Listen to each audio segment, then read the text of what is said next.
Hello, hello, hello to you wherever you are. Welcome back to the channel. Let's talk about some more tech stuff, artificial intelligence. I mean, lately I've been having conversations about this, so it's just easy to have these talks on here as well. Without wasting too much of your time, this is a video uploaded by CNBC television 3 weeks ago, but I think the conversation is still very, very relevant. AI and the future of workforce. Andrew Yang on how the technology will impact jobs. I mean, isn't this what everybody's talking about lately? Let's dive right into it. Buckle up.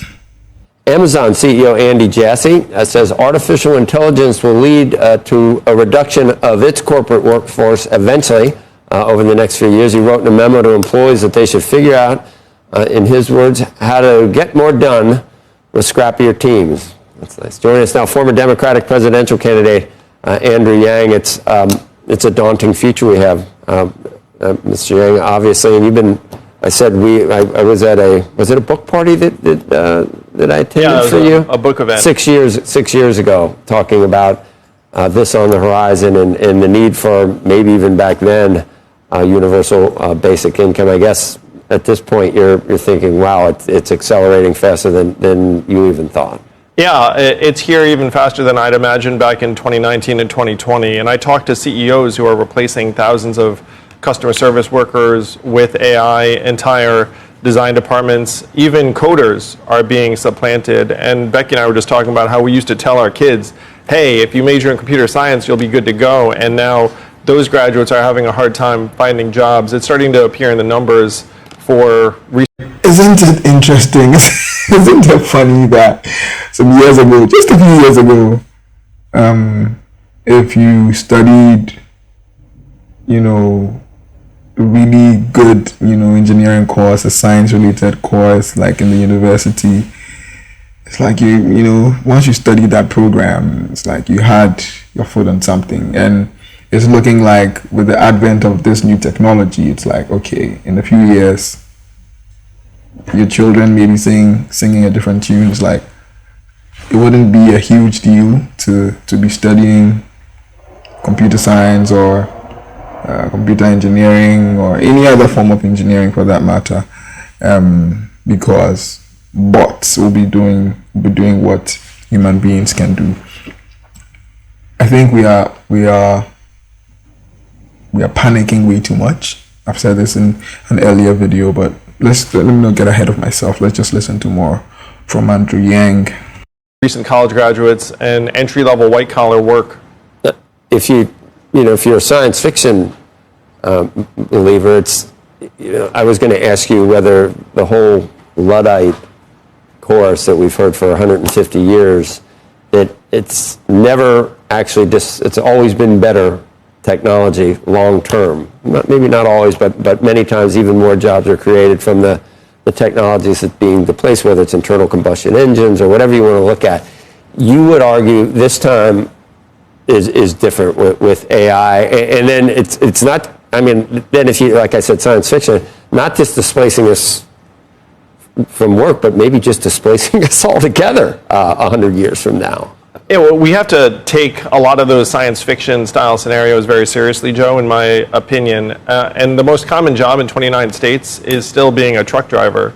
You have robot trucks just now hitting the highways. They'll be gone. Dario Amodei, the CEO of Anthropic, said, look, we're going to automate away a lot of the entry-level white-collar jobs. And he's right, because I talked to executives at these companies who are doing exactly what... We are going to automate a lot of the entry-level white-collar jobs. Like, why are we doing this to ourselves, man? And, self-driving trucks. He just mentioned that truck driving is like the most common job across all states. A lot of the states in the United States. I heard one joke.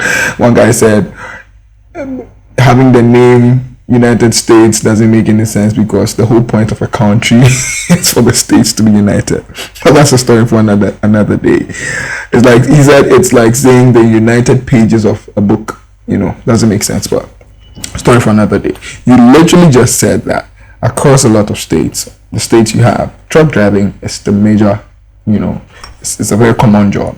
And here we are talking about self-driving trucks, taking away the livelihoods of a lot of people. Well, let's say it's collateral damage for improvement. The aim, of some of these tech giants is to push this as far as it can, and it doesn't matter whatever happens. But even talking about self-driving cars, will I be willing to entrust?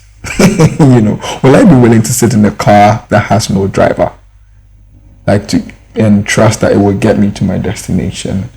They claim that it's going to reduce accidents, it's going to reduce the margin of error, it's going to make our roads safer. But to be very honest, we all know that, and I said this in an earlier video, even human beings get things wrong during reasoning, and that at the current state of AI, we are seeing that it also has that limitation where it doesn't get everything right.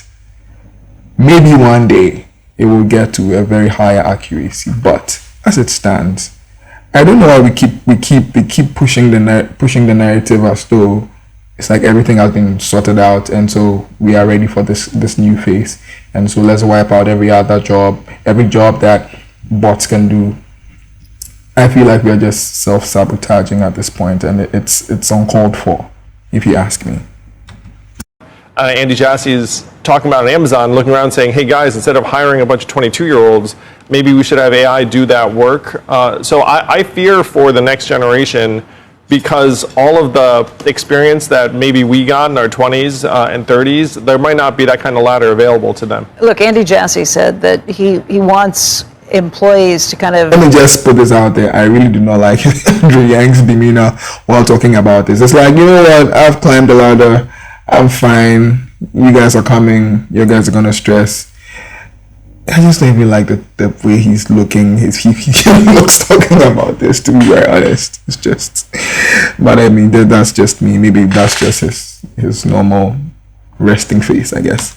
Take advantage and learn how to use AI, learn how to do their jobs better, maybe make things easier. Maybe it takes care of some of the grunt level work you don't like doing, but it allows you to have more space and room to do things creatively. Should we be afraid of that? Oh, well, what this means in real life, Becky, is you have a department of 6 people, let's say coders or designers, and then you end up eliminating 4 or 5 of them, and then there's one designer or coder empowered by AI. So there's going to be a beneficiary in the organization, but you're just not going to need as many people in that department, and that's going to play out over and over again. Pope had some interesting thing, and he's getting involved. Last Pope.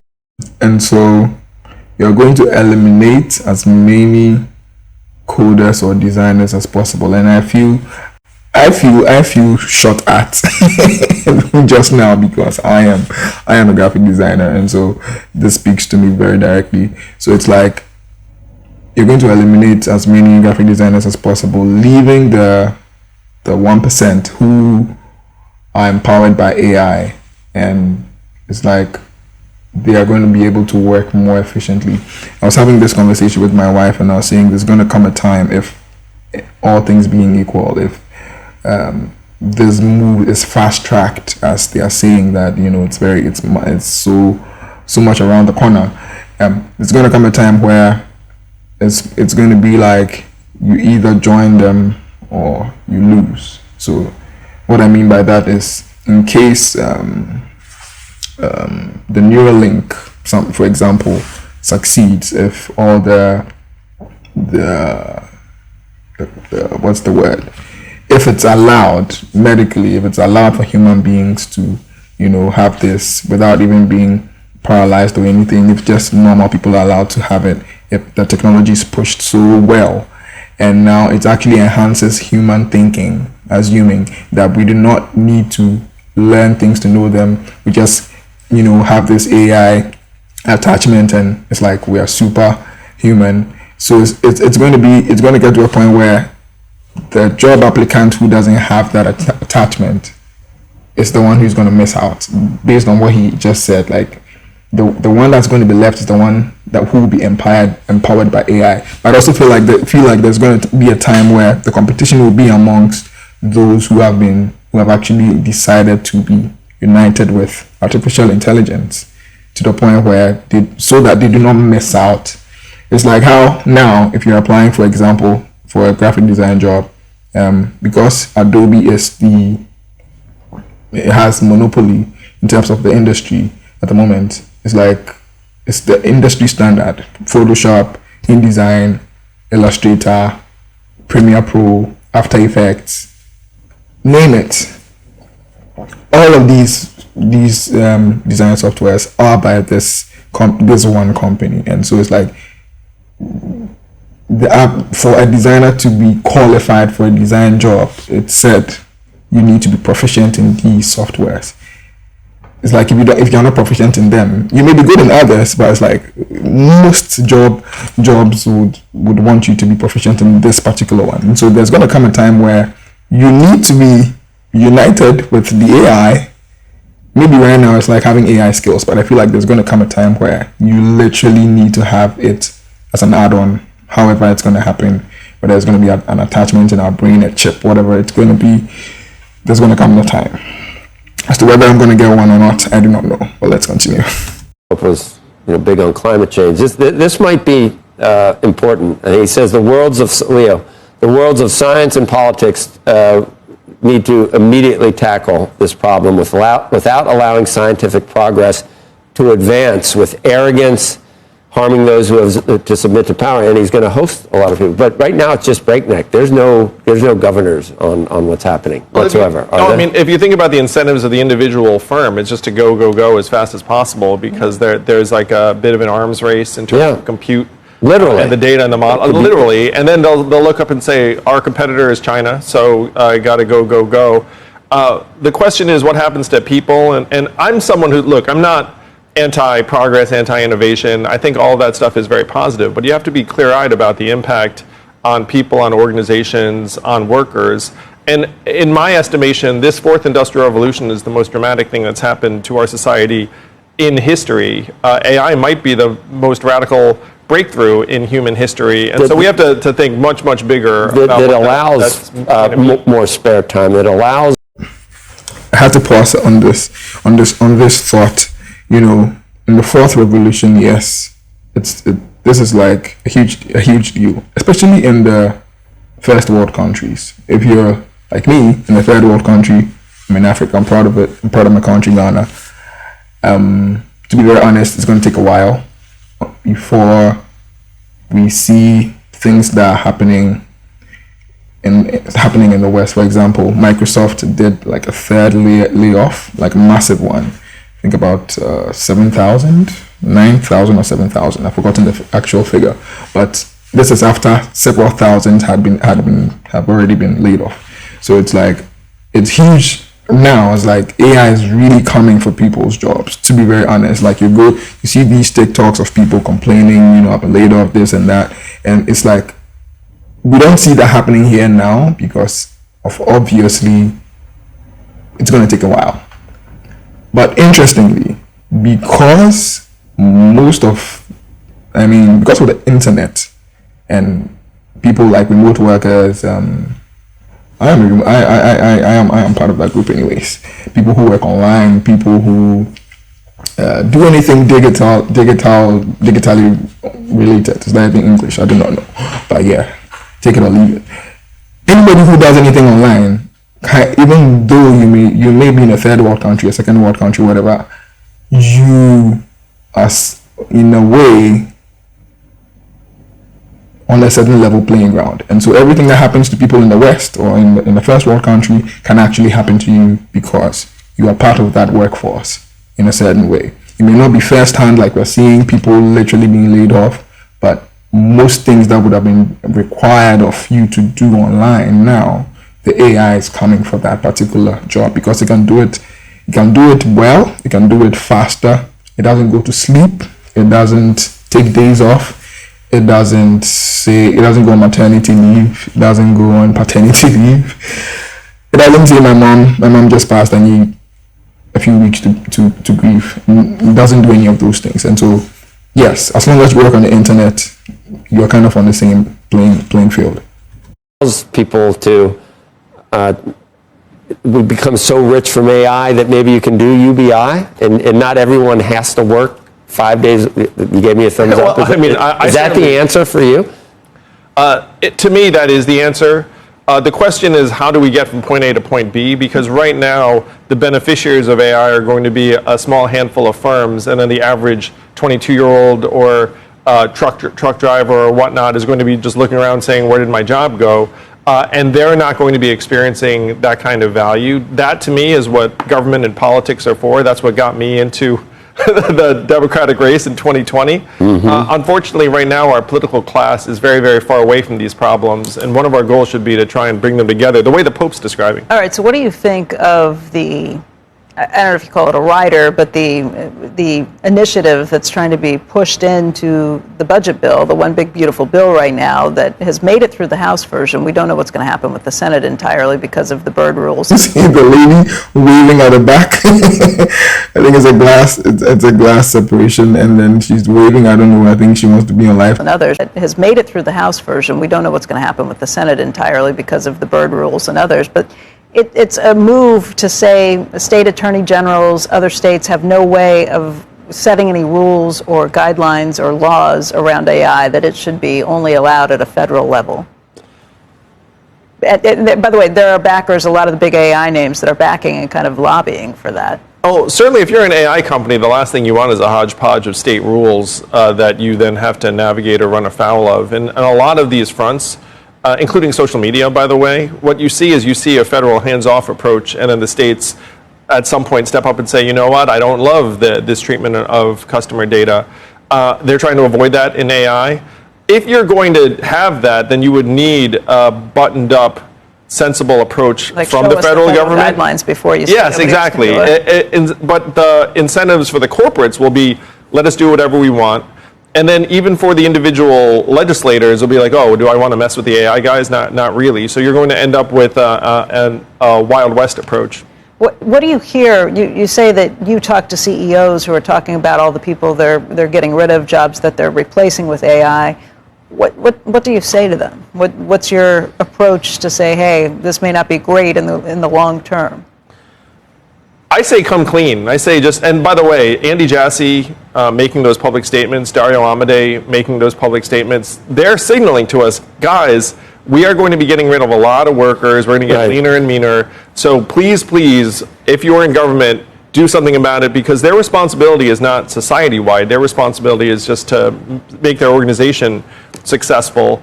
And those interests are going to diverge from... Exactly. The interest of all these big companies is not society, like you just said. It's to make the business the most money it can make. And so if that means laying off as many people as possible so that we can focus the monies elsewhere, build a bigger business, expand, produce at a lower cost, you're definitely going to do it. The average workers pretty sharply. It used to be when you guys saw a company increase headcount, you'd say, okay, good, they're growing, they're healthy. Increasingly, headcount is going to be a bad sign, and you're going to look at them and say, wait a minute, what are you guys doing wrong? It's always been the case on Wall Street, though. I think back 20 years and even longer than that, where you talk about on the floor how they're laying people off. They do, yeah. There's a bump when there's a cutback in workers, but you can take that and dial it up to 11. Company increase headcount, you'd say, okay, good, they're growing, they're healthy. Increasingly, headcount is going to be a bad sign, and you're going to look at them and say, wait a minute, what are you guys doing wrong? It's always been the case on Wall Street, though. I think back 20 years and even longer than that, where you talk about on the floor how they're laying people off. They do, yeah. There's a bump when there's a cutback in workers, but you can take that and dial it up to 11. All right. So, is it a scary future? I don't think we have to be scared. Human beings are very resilient.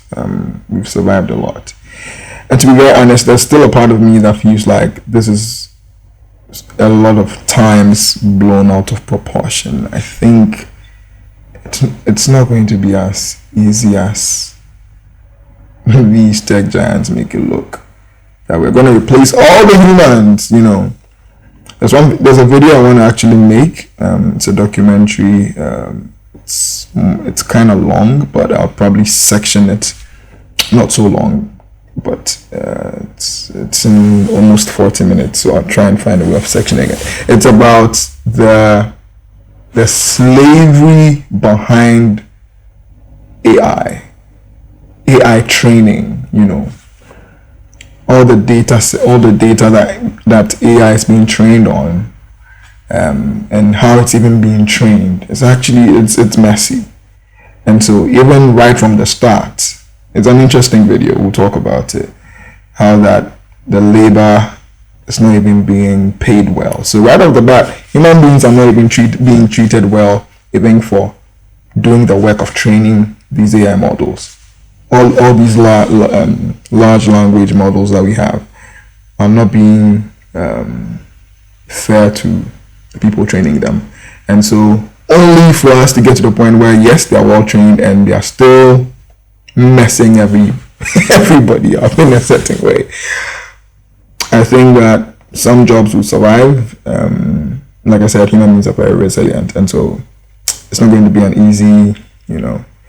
And also there's a possibility of, if you want to win, you have to join them. That's also a huge possibility. But as to whether it's just a few years around the corner, I do not think so. It's going to take a while. Even the level of reasoning we have now, we have serious issues with it. And so a lot of this is, to me, it's overselling the product. It's talk about it so much that people actually feel that this is a huge threat. And, you know, when it gets to that point, I do not know to what end that you want everybody to fear. But I mean, the fear tactic, the fear mongering, it's not necessary to me, if you ask me. Let's just focus on the good uses, using AI for repetitive tasks. Let's let human beings do more creative work. I don't see the point in watching an AI generated movie when I know that there was no human thought put into it. Like, they're just weird things. It's the same way I would not like to go to an AI automated restaurant. Like, I mean, come on. If human beings can make mistakes, I do really think bots can make mistakes. They can't be hacked. And already these things have shown that they do not have morality, because they are being trained on human data, and human data obviously doesn't have everything right. So AI, artificial intelligence, doesn't know good from bad. So already we have it's already shown that if it needs to cut corners, it will. So it can't be trusted on a certain level. But getting to sentience and all that, that's a conversation for another day. But as it stands, I think the fear tactic is enough. We are going to survive. It's not the end of the world. All right, I'm just trying to pour some positivity out there, because I have had my own fair share of thought and feeling like, you know, this thing is, you know, probably gonna. But after thinking about it, we need to be very optimistic as to our capabilities as human beings, and how that we are still very relevant. We're going to be around for a long time. We're not going extinct like the dinosaurs. That's if they ever existed. But yeah. So the next time I come your way, I would like to know your thoughts. Let me know what you think. Do you really think AI is going to replace you? Do you think that if it gets to the point where you have to get a new link, you're going to get one? Let me know in the comments. Let's build this community. Let's have more conversations along these lines, and feel free to subscribe, tell your friends, to tell their friends, to join this community, and leave a like, leave a comment. Let me know what you think. Till the next time I come your way, it's peace.